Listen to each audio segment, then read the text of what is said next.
Hello and welcome to another episode of Nothing Ventured with me, Aarish Shah. Today in the studio with me, I had Mike Bank. Mike is the founder of Underdog, a pre-accelerating syndicate designed to support solo and non-traditional founders in launching revenue-generating businesses without needing to quit their day jobs. His career spans investment banking at Citi, early-stage VC at number one seed, multiple ventures as a 2x VC-backed founder, and a prolific angel investor with around 100 early-stage bets under his belt. Through roles at Antler, OneDay.io, and now Underdog, Mike has worked hands-on with hundreds of founders, helping them de-risk ideas, accelerate launch, and rethink what venture success can look like. In today's episode, we talked about whether 100 bets is a lot as an angel investor, negotiating a management buy-in at a service station on the way to Wales, how it's never been simpler to start a business, but that doesn't mean it's easy, and why you should think about your business through the lens of desirability, feasibility, and affordability. Desirability. Does anyone want what you've got to offer? Whether venture capital is going back to its roots, and how Mike is accelerating a 13-year-old selling mystery seeds in a box at Underdog. The youngest person that we've had on Underdog was 13 years old. And why there is no special space for any of us, so let's remove those mental barriers when we think about diversity. There's no special place for you. You're going to have to work fucking hard. How mentoring over 100 DayZero founders over a year led to launching Underdog.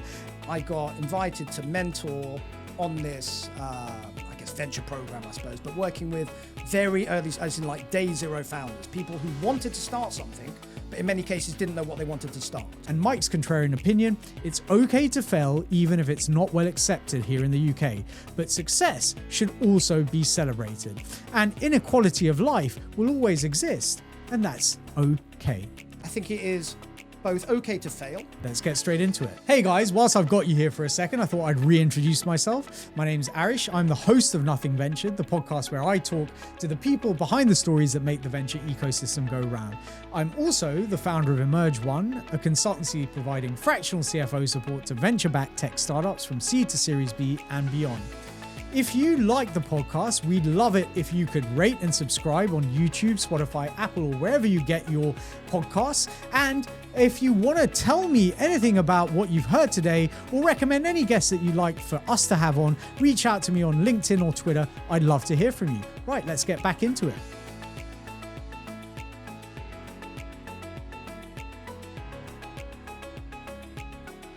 Welcome back. Mike and I had so much to talk about, we decided to split this into 2 episodes. So if you haven't caught episode 1, do go back and check it out. You can find it on YouTube, Apple, Spotify, or wherever you get your podcasts. Right, let's get into it. Capital, I've always thought about it from the perspective that capital is a lubricant. It is not the goal, right? Like it is the means, not the end. And I think the the problem is that we went through this phase where for a lot of founders, this is going to sound negative, but I think it's fair to say for a lot of people, the goal was raising venture, not building a business. Whereas actually, the reason you raise any investment is to try and deliver a good or service that other people are going to buy, right? Like yes, of course, there was these multiple rounds where you're just, scaling valuations, all the rest of it. But ultimately, if you don't build a business which supplies a good or service that people want to buy and that you can sell profitably, like you haven't built a business, you haven't created any value, you've just got paper numbers, right? Like essentially you're not really, you haven't used the capital in the way that it was intended. But that was also, that part of the problem was that we had this surfeit of capital because of money, money machine go brr. We had zero interest rates, lots of cash being printed, lots of money being printed, and lots of that cash being deployed because you had nowhere else to park it. So it is unsurprising, and I think this has been debated to death already, and we're like 4 years on from it. But it's very clear that during the kind of 19, 20, 21 period, that was very much an aberration as a result of cheap money, right? But today, like the reality is that I think, you said it earlier, it's never been simpler to set up a business. It may not be easy. And I love that as a phrase. But we're actually in this moment where anyone can build, right? But the question is, should they? And, how should they think about that? Because, the proliferation we've got of AI, no code, tools like Lovable, which, again, we chat about all the time on some of these chats we're on, has allowed people to kind of democratize innovation. But I also wonder whether it's going to drown us in kind of garbage tech. So I'd love to also understand, from your perspective, from a kind of underdog perspective, maybe more broadly, like the potential profile of the sort of founder that this kind of tech might attract. Do you think it favors like the 25-year-old hacker type, or the like me, the 45-year-old, been there, done that, have domain knowledge about whatever it is, and actually this allows me to now leverage my knowledge to build something of value? Yeah, in short, we're deliberately blind to a lot of that stuff. Interesting. So the youngest person that we've had on Underdog was 13 years old, is in 1-3. Wow. With his parents' permission. That was a whole story in itself. When his mum called me up and said, who I had met, right? I'd met them. But she called me up and she said, yeah, what's your safeguarding policy? And I said, oh my gosh, you what? Well, we don't have one. If you want to remove him, I understand. And she said, no, look, we'll just monitor it ourselves. What was he building? I've got to ask. So for a kid, it was a pretty cool idea, and probably it wasn't what I was building. I was building websites at that age and selling them to companies. But yeah, he is building a seed box, like a mystery seed box that you plant. Interesting, yeah. And again, I said to him, look, market it as for kids by kids. Yeah. Really cool. Yeah. And he's learn where your food comes from. Not a bad idea. Or there's an education piece attached 100%. To it. Yeah, it's got there's a QR code, you scan it. So you don't know what the kind of mystery bit is. You don't know what seeds you're getting. You don't know what's, that's pretty cool, actually. It is cool. And I liked it. As soon as he told me about that, I was like, man, that's awesome. How far have you got? And he went, I've got all these mock-ups and designs. And I said, have you sold it? Yeah. He was like, no, I can't do that. And I was like, no, mate, you can. You can. And that's the whole point. This kid... Get a takeaway box, bung some soil in, put a seed in. He's mocked them up. He's taken them to his local garden centre. He arranged a meeting with his dad, right? But, because he's a kid. But if he was even 18, he would have been able to do that off his own back. Yeah, the second youngest was 18. He was not even at uni. He was finishing his A-levels. And similar thing, right? He was a real hustler. So again, we remove those artificial barriers. And I said to him, there's nothing stopping you from selling this. Do not use age as something that will work against you. Use it as something that will work for you. Because trust me, people like me, we want to help people like you. You're a kid. We want to pay it forwards. We've been lucky. A lot of, I think, our successes, certainly my successes, have been down to luck. A bit of preparation as well, right? But we want to pay it forward. So use that to your advantage whilst you still have it. Because in the blink of an eye, you'll be in your 40s like me, my friend. And he was laughing. He'll be, I'll never be as old as you. But, of course he will be. But and this business is not going to make him millions. But will he learn a lot? Hell yes. Right? I don't think there could be a better learning experience, to be honest. You learn how to talk to people, how to sell to people, how to think in systems, learn how to actually prioritize, project manage. I'm like, there's like real world bloody skills, which again, not to sit here and drown in talking shit about education all the time, because I get in the habit of doing that. But like, these are skills that we're not teaching at our schools. And actually for this, like, I think this kid, whoever it is, like by the time he's 20, he's going to have way more experience, understanding, knowledge, ability than any of his peers, irrespective of his educational standard. Like, and in terms of like how many exams he's taken and passed, like he's actually going to have skills that would be valuable in the world, in the marketplace. And I think taking that leap in a low risk way, what's going to happen? Okay, he's maybe spent a bit of his pocket money on mocking up some stuff, and he gets told no by the garden centre guy. In fact, the garden centre guy did say to him, no, not at that price point. You're going to have to work on it. So he's learning. But right? That's a yes. It's a yes, but. Not yet. Yeah. It's a no, but. Yeah. No, but yeah. Well, it's a yes. What are they? You're way more positive than me. I'm quite negative, right? Yeah. I'd be like, that's a no, but now it's on me to make that a yes. Yeah. I'm like quite competitive in that way, right? But I guess you could look at it as really, you're saying yes. Yeah. And this brings me back. So when I was at uni, I was on a member of the Entrepreneur Society. So even back then, right, I was like thinking, how am I going to start a business?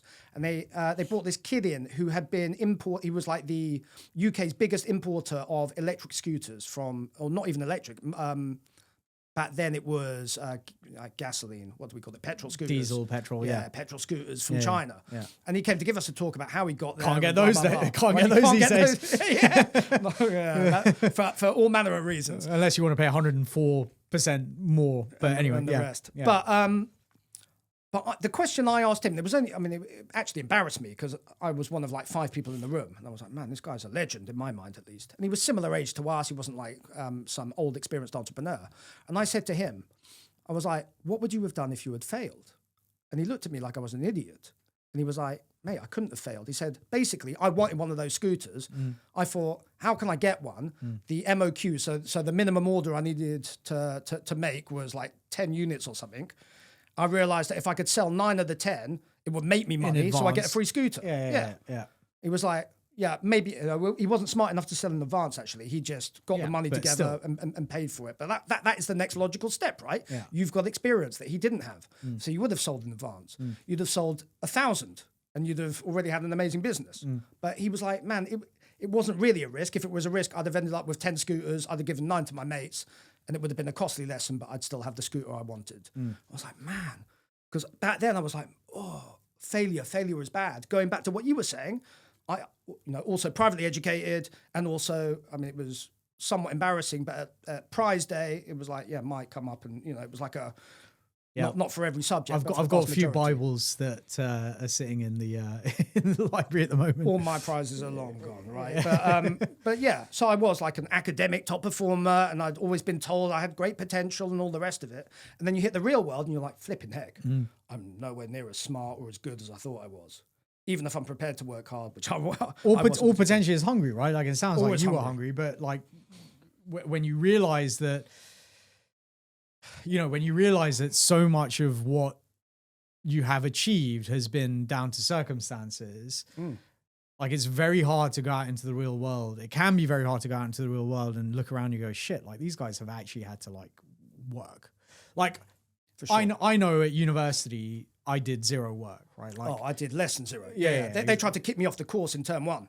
Not a joke. I had to find a loophole to get through. Right? Okay, you've beaten me. But I came out with whatever it was, a 2.2, like, but, and typical kind of private school ADHD type kid, I'm like, okay, how do I get through this by doing as little as possible? But then I looked around me, and I've like now in retrospect, right? I look behind me, I'm like, Jesus Christ, if I actually put in some effort, a modicum of effort, like literally just a scintilla, right? It could have been quite good. But when I look back at like the others on the course at the time, and I just think about the amount of effort and work they put in, and more so the realization that for them, there was no, they weren't going to coast into something. They didn't have the network. They didn't have the connections. They didn't have, like, if they came out with a 3rd class degree, they weren't getting a job. They're dead in the water. Yeah, right? Yeah. Like, especially we were doing languages. So fucking like it's hard enough to get a job anyway. But I think, again, I think the ability to actually leverage yourself, like put in the effort. I describe myself as one of the laziest people on the planet, right? But I say that whilst running a podcast, a business, writing a book, and doing whatever else. This is why I say we're quite similar. Yeah. I'm also very lazy / efficient. Yeah. Right? So, but it's the efficient part, right? It's the like I figured out how to hack my life to essentially make it as easy as possible, right? Like if I can automate something, or if I can hire someone who can do something better because I hate doing it, like that frees up my time to do the stuff that I do enjoy doing and that I'm good at doing, right? But I think we forget that lots of people have never had, like they've never had to think about life in that way. And I think, again, this is partly down to kind of the education system, etc. It's always been linear, and like you do this to get here and you do that to get there. Then you get on the career, and then you spend 20 years doing the career, right? I've never thought in that way, or like I would struggle to think in that way. In fact, Similarly, I think I would very much like hate thinking in that way. But I think if I hadn't have failed at stuff, I don't think I would have grown. And it's only through like 15 years of failing and growing, and those failures could have been minor, major, whatever, right? But it's only through failing, growing, learning that I then ended up being able to actually take a bet on myself and realize, okay, actually I can do some stuff that is interesting. I'm not entirely sure what my point was here, but I think it was around this 13-year-old, right? Because I love that. Like this kid is going out doing something that, like, I don't know that many. I mean, like, yes, of course, then you'll have a lemonade stand or they'll try and sell some stuff at school, whatever, right? But like actually thinking about it as a business, like not just I want to create this thing, but actually I want to create, sell, and organize myself in a way that I can create some recurring, repeatable revenue. Man, we're drilling down into unit economics with him. We're drilling down into distribution strategy, business model. Yeah. Does he sell direct to consumer? Does he go through a distributor? We can offer you financial models at a discount.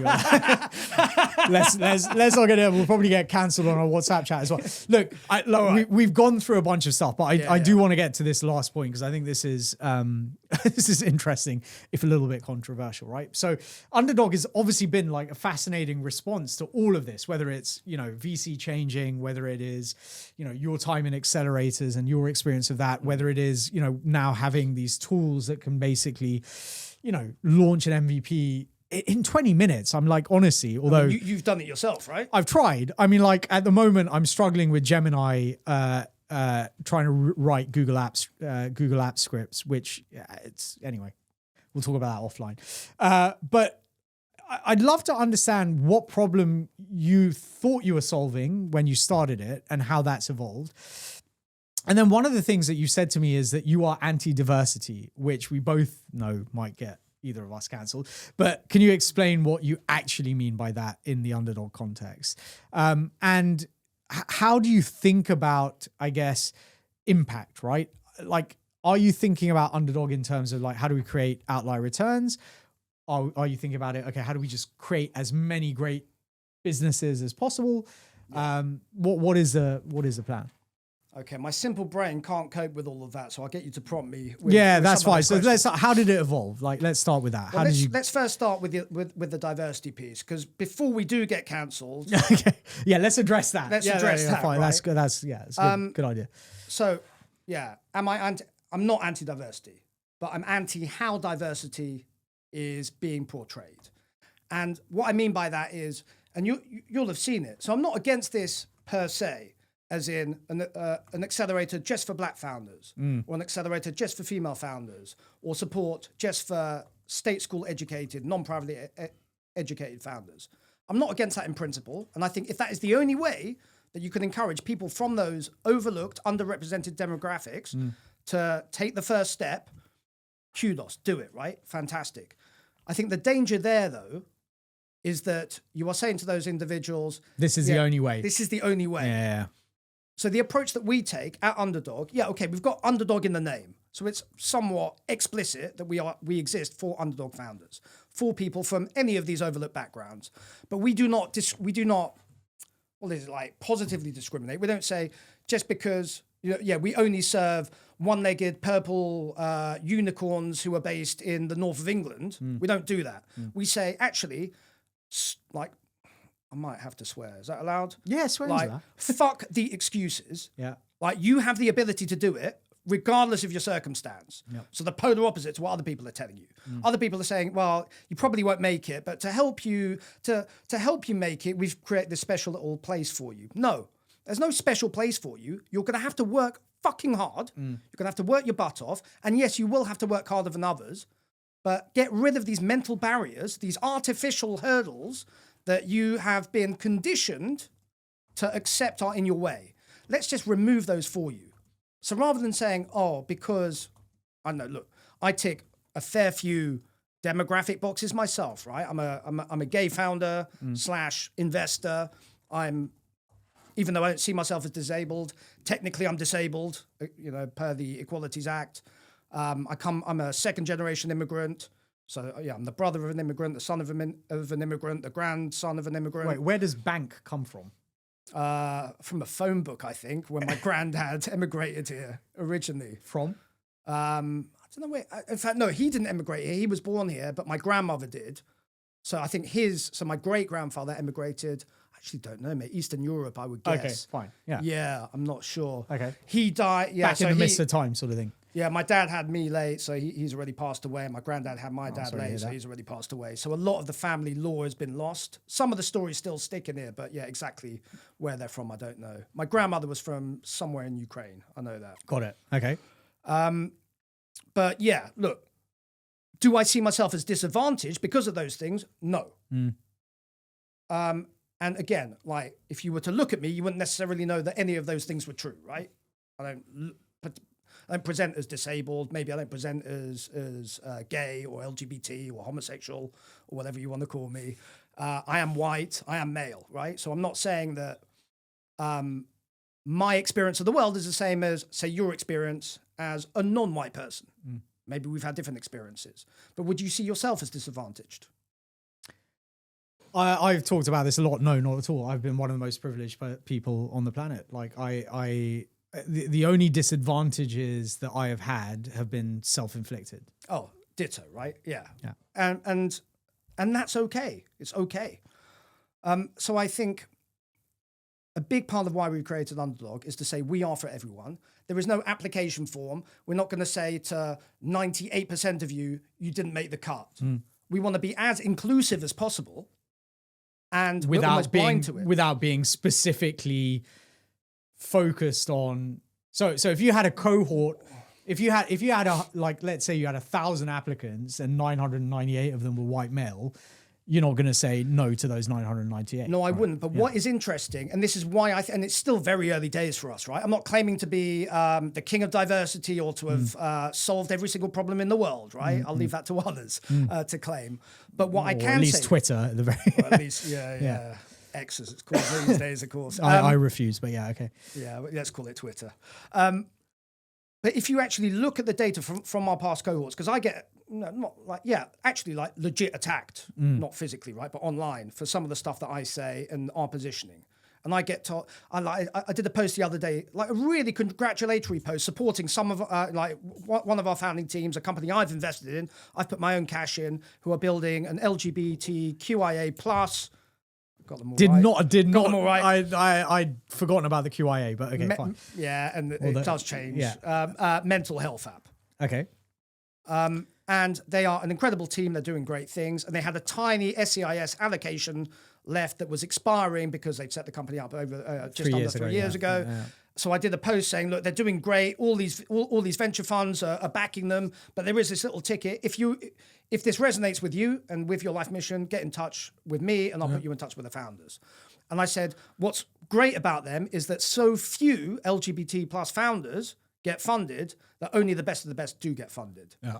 And someone attacked me for that. And they were like, oh, that's like telling other founders they'll never make it and la, la, la, la, la. No, it's just reality. Yeah, and, well, this is the point. And then the arguments this individual was making, I was like, yeah, you're saying exactly what I'm saying. Yeah, but it's because people make these bad faith arguments. Like the way I describe it is, and I've seen this happen before, right? So I know I know people that invest solely in female founders. And then I've seen people attack them for not having invested in them despite them being female. I'm like, it's a sub 20 million fund. Like, you can't invest in everything. And venture, by the way, is a power law game. And therefore, like, if you don't pass their criteria to invest, it's not because they say they're investing in women, but they don't. They cannot invest in every woman that comes across, just in the same way you can't invest in every business that comes across your plate. It's just impossible, right? It's not so look, let me bring it back to what we have seen. Yeah. And why I think our way could be as good, if not a better way than some of the other methodologies. So yeah, I get attacked and I get told, I often get asked and challenged, well, how many female founders do you actually get? I'm like, yeah, about 50-50 actually. In fact, that's marginally really interesting. Female. That's super interesting. And that is down, I believe, to our positioning that we are inclusive. We're not, look, obviously some of the female founder accelerators are going to get 100% female founders, right? Yeah, for sure.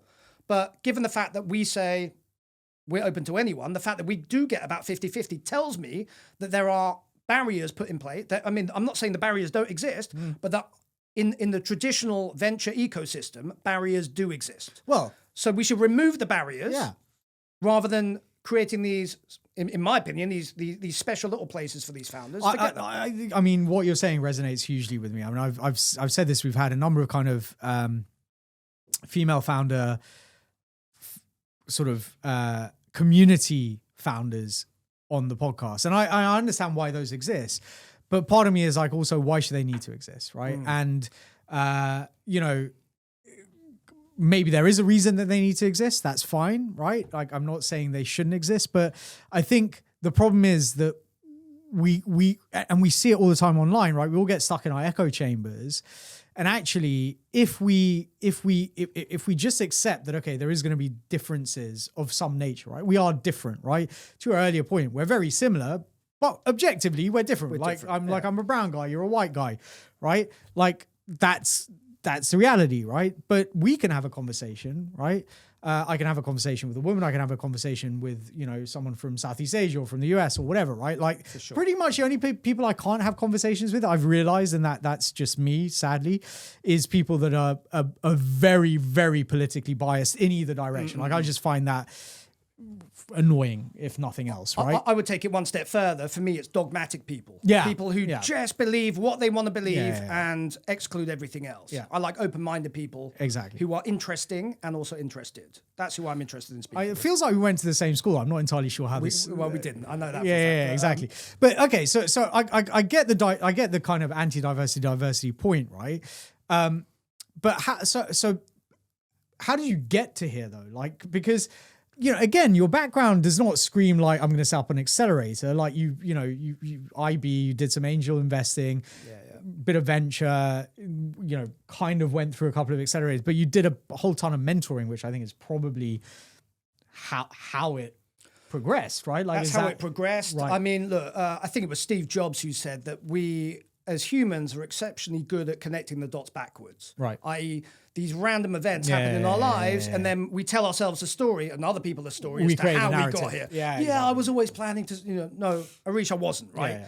This just evolved almost by chance. Yeah. But emergent strategy, we would call that. Yeah. Okay, I like it. Yeah, I didn't go to business school, although I lecture at business schools, ironically. But I always say to them, I've just got a bachelor's, and not linguistics or languages for me, but philosophy. So I love it. You should be going into AI, but anyway. Yeah. Well, chief philosophy officer. Yeah, I think that's going to be the next big 100%. board level position. But how I got here is, I took the leap. Yeah, I randomly read this Tim Ferriss guy's podcast. Blog, as he had back then. Bought his book, read it.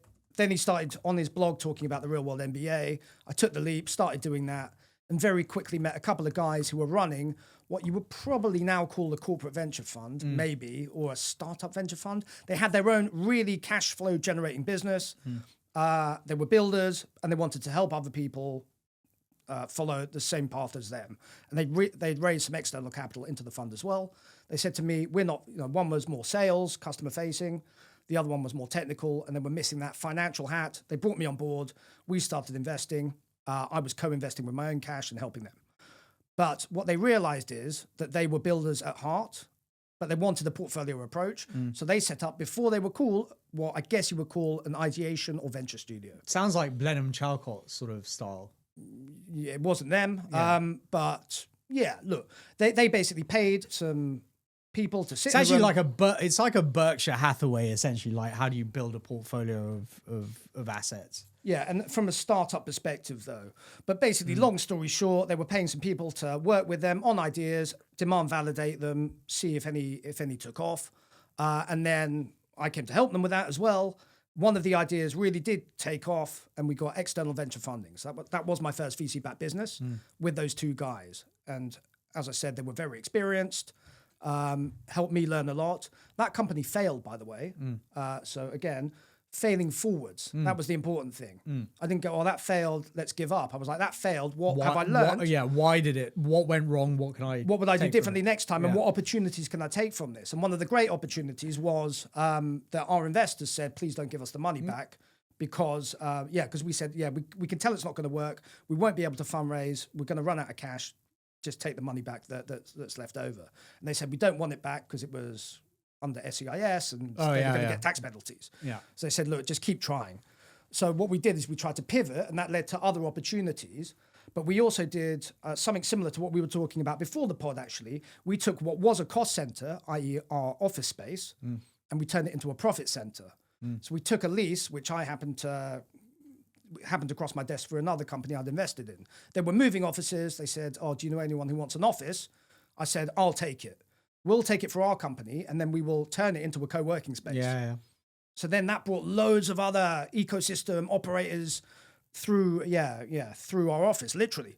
And that led to other opportunities. And then eventually I went on to Antler to build again. And they didn't invest in solo founders. And the experience was great in many respects. Which, by the way, like, I'm a firm believer you can be a solo founder. Like, I prefer solo founders. 100%. Yeah. I'm not saying you build your business on your own. No. But Jeff Bezos, solo founder of Amazon, is he single-handedly built Amazon? No, of course not. But he's the sole founder. Then you bring the right people in at the right stage. Exactly. One of the greatest reasons for any startup's failure is co-founder conflict. 100%. Yeah. Right. Yeah. And yet VCs want to invest in co-founders because they think it de-risks it.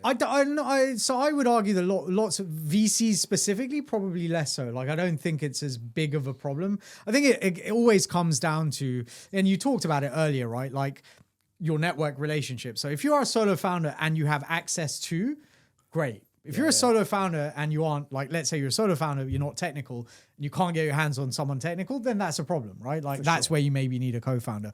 I would argue, like, as a very much generalist founder and non-technical, like, if I were to build a tech business again, which I don't think I would actually at this point, I would want to find someone who is similar to me, does not need a job as such, who just wants to build some cool stuff and play around 100%. and figure it out. But this comes back to, like, who can risk that, who can do that, right? And build something interesting with them. That's the kind of co-founder. But if I purposefully went out and said I'm going to build a business, I think I would do it very similarly to how I think about that today, which is, like, bootstrap as far as I can. Try and kind of sell before I build. Definitely. And then, okay, at that point, all right, figure it out. Do I need someone technical? And in which case, hire them rather than, give up 70% of my equity or whatever, right? Yeah, for sure. And look, what you first said there, which is around that melting pot of ideas and being around smart people, that for me is the most incredible thing about venture. Yeah. And that is one thing that Antler did incredibly well. They had, they say 100, it wasn't quite 100, but let's say 100 people in the room that they'd selected from thousands of applicants to be there. And that was really cool and got me buzzed. I didn't really learn anything technically, like some stuff actually, in terms of, like, business building and all the rest of it. But I've been doing it for long enough on both sides of the table as an investor myself and also as a founder myself. So I didn't really, like, learn much in an academic sense, but I met some awesome people. And that was great. And I thought, I felt really privileged. Yes, I made it through. I was one of the 1% of people who made it through. Great, right? Clap on the back. Fantastic. But after leaving there, then I founded another startup, basically, which will fast track through. But yeah, has raised millions of dollars in investment. Great, fantastic. On paper, I'm worth a lot of money. But in reality, we'll see if that ever materializes. Wait 20 years and then we'll talk about it again. Yeah. But, that was also another experience and a lot of learnings. And again, I failed forwards. I didn't say, right, I failed at that. Let me try something completely different. I thought, how can I apply these lessons to whatever I do next?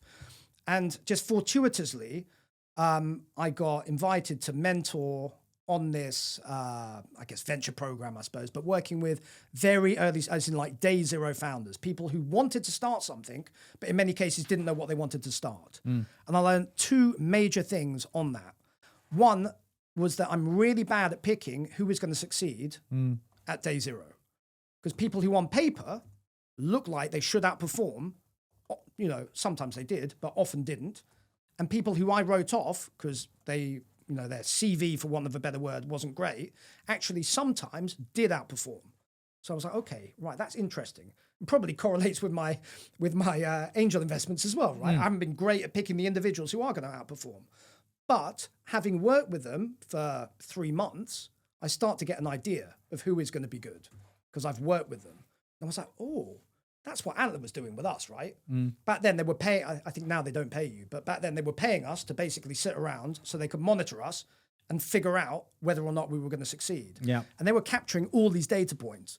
Because I remember this crazy guy, Wouter, who I met there, he's a good friend of mine now, but he was like the most gregarious, outgoing guy ever. If there was ever an opportunity to get up on stage and pitch, he'd be there. The polar opposite to me, because I'm introverted and naturally like want to sit in the corner. You honestly don't feel introverted, but okay, cool. Well, because I've taught myself to exhibit the traits of an extrovert. Interesting. But yeah, at IBM, that was my first proper job. I went to, basically, my manager was had loads of training budget, and he ran the team of salespeople. I was the technical support. Okay. And he was like, look, I'm monitored on how much of this training budget I deploy, because training and it's CPD important. and stuff is important. He said, but none of these guys want to take it because they're too busy selling. I said, mate, I'll take all of it. I will take all of your training. That's like the biggest hack. Like go into a team that no one wants to train and just use the entire budget. Love Mate, it. it was unreal. So, and I said, okay, I want to do some technical stuff, which will help with the job. And I want to do some sales stuff because I think I want to learn what you guys do. And I went to sales school, and you had to do this, I don't know, one of these surveys that tells you your personality type. I take it with a pinch of salt. But it was me and this other techie guy that had been sent there by his boss because he was like, you're too introverted, on the introvert side of the room. And all the cool people were on the other side of the room. And I was like, man, I don't want to be like this guy. I want to be like them. And I went to the sales trainer. I said, mate, how can I be more like them? And he went, you just start exhibiting those traits. You fake it till you make it, basically. He goes, and again, this maybe goes back to your personal circumstances. Maybe I was born as an introvert or brought up as an introvert. I don't know. But I took the decision to change who I was and how I exhibited myself, even though fundamentally I would rather be in the corner. Yeah. But a long story short, I said to Wouter, man, I'm really surprised that you got on the program. No offense, right? Because they made us do all these psychometric tests and stuff and, multiple choice questions. And he looked at me and he went, oh, mate, I just put A for all of them. And I was like, whoa. So actually, they weren't using that to choose. Yeah. They were using that to monitor. So if you outperformed, maybe they would then say, actually, someone who just doesn't care is okay, right? We want that risk-taking mentality. So I thought, okay, they are monitoring, and maybe they'll make good bet. They didn't invest in me, right? So I'd say they made a bad bet, although it was a good bet in my case, based on what I was working on at least. But they didn't invest in solo founders. I thought that's probably not a great, not a great thesis. But what I did like is that they were tracking us and they were monitoring us. And I thought, oh, that's basically what I'm doing here. I'm getting early insights into who could outperform and starting to develop a playbook to, one, how I can help them, and two, how I can identify the high potential individuals. Yeah. So I was like, right, that's in here now. Okay, that's good. But what Antler did wrong is they had, I think now they get 10,000 applicants for every 100 spaces, like 9,900, they never get to track. So I was like, how can you scale Antler, but in a way that is actually accessible for the individuals as well? So how can we get not 10,000, but 1 million applicants? And how can we service them? And actually, I mean, the end result is going to be similar. You'll be left with maybe 100, but how you get there might mean that the makeup of those 100 is fundamentally different. Yeah. And that's why I come back to, I mean, look, diversity, specific programs, great, man, knock yourself out. If that's what you believe will move the needle, I'm not gonna shit on you. Good for you, because you are doing something to make a difference. It's just that my way of doing it is fundamentally open the funnel up as open the funnel as wide as you freaking can. Which is actually the right way. Like that is the actual reality. Like if you open the funnel up and you give people the opportunity, then it's all then down to merit, whatever that merit might look like. Whereas if you close the funnel, then you're only going to see a certain portion, right? And look, it's a privilege for us that we get to work with people from all around the globe. We're not constricted to a physical space in London that can only fit 100 people, right?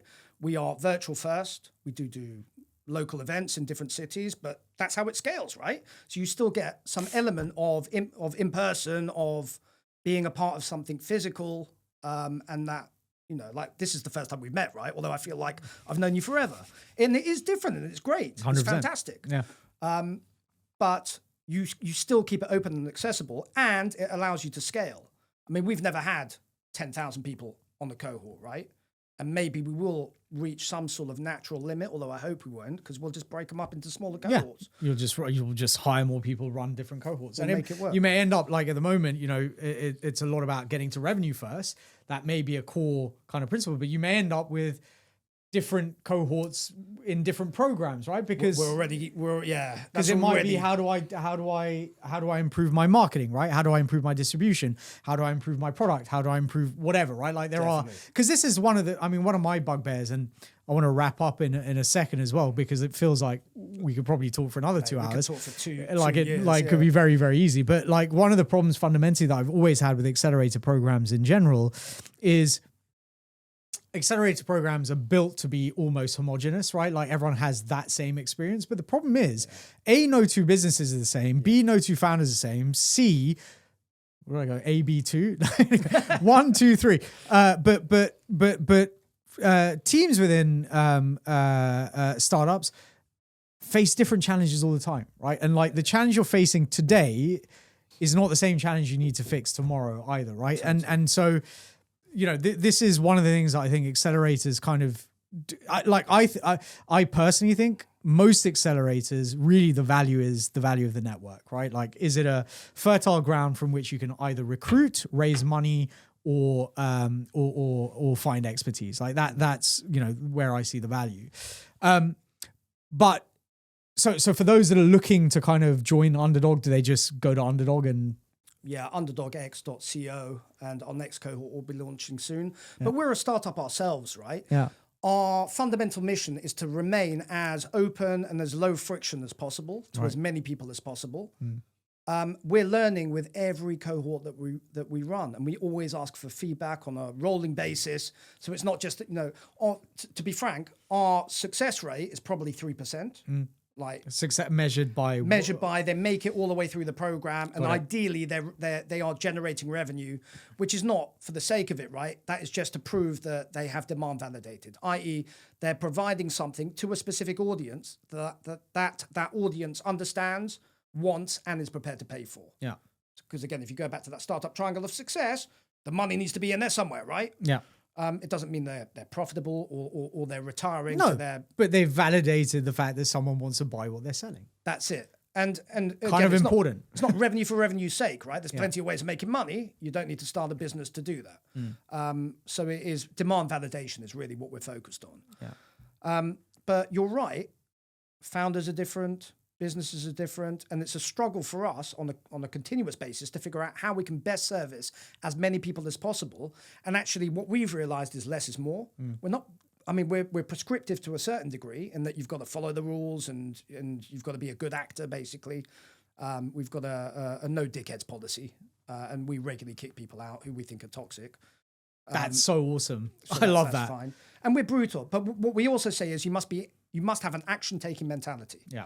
And not just a mentality, you've got to take the action. Execution oriented. Execution is king. Yeah. And we say to them, if you are here because you think this is like a mini MBA or like an online course that you can like sit back and watch and chill out and just listen to me speak, mate, like I'll lose my voice. Yeah. Like there's no point. I don't know. After this afternoon, I'm not entirely sure that's going to be true. But listen, look, I got one last question as we wrap up, right? So this is something I'll ask all our guests. What is one thing that you have a contrarian opinion or conviction about from any area of life, whether that's work, politics, socially, or at home?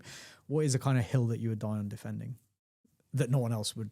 Oh man. That's your ambo. Man, I think you prepped me for this question, and I was like, man, I really don't know what to say. I feel like we've covered a lot of contrarian stuff already on this podcast. Yeah. I don't know if this is contrarian, right? But I think it is both okay to fail. Yeah. Which culturally is not that accepted in the UK. Yeah. If I compare to the US, where my brother lives and where I spend a lot of time, there failure is, if not celebrated, at least accepted. Yeah, 100%. Here it's not accepted, so that's one thing. The second thing is that I think success should be celebrated as well, right? Yeah. And I remember reading many moons ago in like Maxim or one of those dodgy magazines, you know, a quote. You're showing your age here, mate. I'm definitely showing I've got the grey hairs, bro. I've had a more stressful life than you, I think. You're holding it well. But I think it was a founder, like an entrepreneur, or a business owner probably is what they called themselves back then, that said, In the US, I drive down the road in my chauffeur-driven limousine and people stop and clap. In the UK, I get driven around in my car and people throw rocks at me. Yeah. So I think here, pulling people down, dragging them down so that we all feel equal, that is wrong. We should be trying to pull ourselves up to their level. We're back to Gary again. Yeah. But I mean, like I talk about this all the time, right? Like we seem to have this mentality that let's make everyone even by bringing the top down to the bottom rather than let's make everyone as even as possible by pulling the people from the bottom up. And I'll say one more controversial thing then. I think inequality is okay. I think there is a base level, man. A base level, of course. And if you think about, I don't know, again, probably showing my age and it's probably fallen out of favor, but Maslow's hierarchy of needs, right? Yeah, you should have food and shelter. I think there's like a base level that I would hope the entire world would get to. Ultimately. Clearly it's not, right? Yeah. Clearly we're not there. Could be, but yeah. Yeah, we could be, but we're not. So I think, look, that is a fundamental, like, lower barrier that I think we should pull people up to, for sure. And that I am in favor of reallocating wealth from the top to support. But I think some degree of inequality, because frankly, and this is one of the first things that we do on Underdog with all of our founders, we say to them, why the heck do you want to start a business? Like, tell us why. And we've got motivating factors ranging from, I want to make a ton of money, to I want to change the world for the better, to I want to work with cool people, blah, blah, blah. You know, we've got like a whole list of these. And they order them from most to least important to them at that point in time, because it does change. And everyone's is different. Everyone's is different, right? Course. There are so many permutations. So not everyone wants the same things, right? Do I want to be a multi-billionaire with a private jet? Probably not. Yeah. I mean, like I again, I've talked about it often on this podcast. Like I have no desire nor the right mentality to try and build $1 billion business, because I enjoy my time with my family and with myself way too much to necessarily be able to dedicate, you know, the sort of time. Plus, I'm just not that driven and focused. We are more alike than we are different. Yeah, and the outcome that I look for is, you know, £1 million would be life changing, even $1 million, but like 2 or 3 or 4. You know, I'm 47. Like, I don't need £1 billion to be happy.